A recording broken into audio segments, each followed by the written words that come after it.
Hello everyone and welcome to Seagulls TV for another team selection video brought to you by Billy's Cakes. It's round 6 of the VFL and we have a very important clash this week against Coburg, and joining me to take us all through it is football manager Chris Dixon. Chris, thanks for having us. Obviously two losses in a row by 2 points. The focus will be getting the win this week, but it's hard to ignore our captain Ben Jolley playing his 200th VFL game. It's a huge occasion, so I think it's pretty rare for anyone, I guess, to be playing 200 games in the VFL. It's, I guess, given the way the competition sort of changes so often, it's pretty rare to see that longevity in the competition. So it's a massive honour.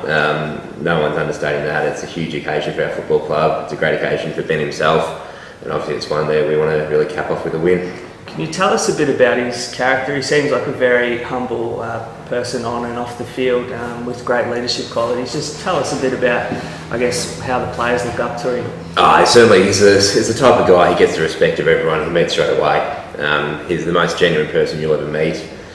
He's the type of guy who'll always put in 100%. I think we've seen with his performance, he very, very rarely has a bad game. A bad game for him is probably 25 touches and only 6 clearances, so he's very consistent.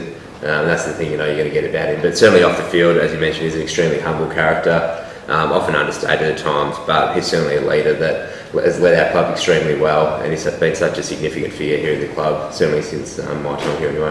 Now, the football club has seen many legends come and go, the likes of Jerry Callahan, Barry Round, Terry Wheeler, Ray Smith. Where do you think he sort of sits with those guys? Well, it's interesting, when he won his 3rd best and fairest last year, he certainly put himself in a pretty elite group with some of those guys that you mentioned. So, I mean, looking at the numbers point of view, 3 best and fairest, team of the year 5 times for the VFL. I think his worst best and fairest finish in the club is 3rd. So, in 7 years, he's never finished out of the top 3. So, certainly from a numbers point of view, I'd say he's well up there. And obviously, he's still got a bit of time left at the club as well, so he'll continue to ride his own legacy, I guess. Exactly. Best of luck to Ben on the weekend in his 200th game. Now, so we'll move on to the clash this week and the game itself. What's the mood been like at the club given the 2 losses in a row? Everyone's obviously disappointed. I think it's when you have sort of those close losses, you tend to look at sort of isolated incidents and those little things that we could have done better. So we've had a fair look at that, but I think probably as a whole over the last 2 weeks we probably haven't been playing as well as what we would have hoped for, or as well as we think we can. Certainly take nothing away from Port Melbourne and Werribee, who played pretty well against us, and they're 2 very good footy sides as well. But certainly we probably feel that we haven't been able to hit the heights of what we did in probably rounds 2 and 3, where we felt like we were playing pretty good footy. So certainly the focus is really turning it around this week and coming in and making sure that we really come out and have a really strong performance and hopefully get back on the winners list. Now we'll get into the team selection now. Willie Wheeler is an unfortunate out, but a handy in Ed Carr. Yeah, it's 2 weeks in a row now. We sort of lost the midfielder in the second quarter, which hasn't helped. So obviously disappointing to lose Wheels during the second quarter against Werribee. But the good news is it's not as bad as what we first thought. So there was obviously some concern that he might have had a break in his ankle, but he's avoided that. So look, he'll miss this week, but we're hopeful to get him back the following week against Geelong. And I guess the good news is we get Ed Carr back after his concussion the week before. So I guess it's bad news for Wheels to miss this week, but also really keen to get Ed back in, and we certainly missed his hardness around the ball last week. And our opponents, Coburg, this week, they're 2-2 with 2 good wins over Frankston and Richmond.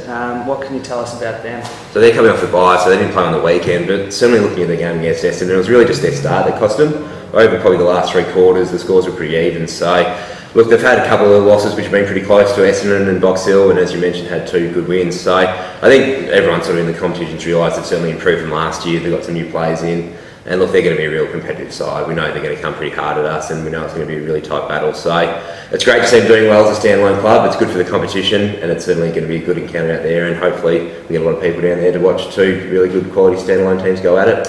Well, that's right. We've also got our President's Luncheon on Sunday as well, with 2 legends of the VFA/VFL in Terry Wheeler and Phil Cleary speaking as guest speakers. So tickets are $50 and are still available through the club. So call us on 93910309 or online. You can make your booking, but make sure you get along and hear these 2 absolute legends of the club speak. And there'll also be, I believe, a question and answer with Ben Jolley's parents at the day as well. So that'll be great viewing. And we've also got our kids' activities happening on Sunday as well, with the free jumping castle, face painting and goal kicking and handball targets set up around the ground. It's supposed to be a beautiful day there on Sunday, so make sure you get along in what is our last game at Burbank Oval for probably a month or so, so you'd be hoping for a fair turnout. Certainly. And look, obviously, if there's anyone that deserves a big crowd cheering on, it's Ben Jolley. It's a huge occasion for Ben himself and obviously the football club, 200 games.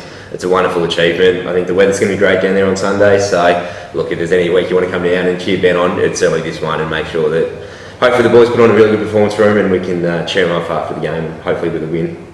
So that will do us for our team selection video. Thanks to you, Chris, for joining us once again, and yeah, make sure you get out there 2 o'clock Burbank Oval on Sunday.